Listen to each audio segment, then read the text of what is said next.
বাইদেউ এজনী আপোনাৰ ছোৱালী নেকি? ডাঙৰে হৈ গ'ল, তাইক বিয়া নিদিয়ে নেকি?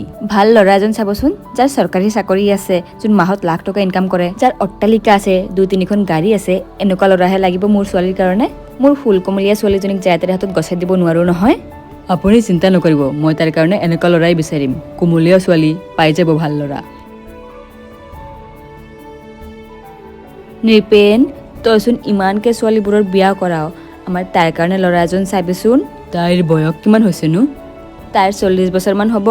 খুৰী, এই বয়সত ল'ৰা পোৱা বহুত টান। জানো এই বয়সত ল'ৰা পোৱা টান, কিন্তু তথাপিও চাবিচোন, ল'ৰাজন কণা খুৰা অন্ধ বোবা হলেই হ'ল। আদহীয়া হওক যেনেকুৱাই হওক, ল'ৰা এজন হলেই হ'ল। কিবাকে তাইক বিয়া কৰাই ল'ৰাজনৰ হাতত তাইক গতাই দিব পাৰিলে বাচি যাওঁ। মা, মই তোমাৰ কাৰণে ইমান ডাঙৰ সমস্যা হৈ গলো নে, যে তুমি মোক যিকোনো মানুহৰ হাতত গতাই দিব বিচৰা? তোৰ 40 বছৰ হৈ গৈছে আৰু কিমান তোক আমি চাম? আমাৰো মৰাৰ বয়স হৈ গৈছে।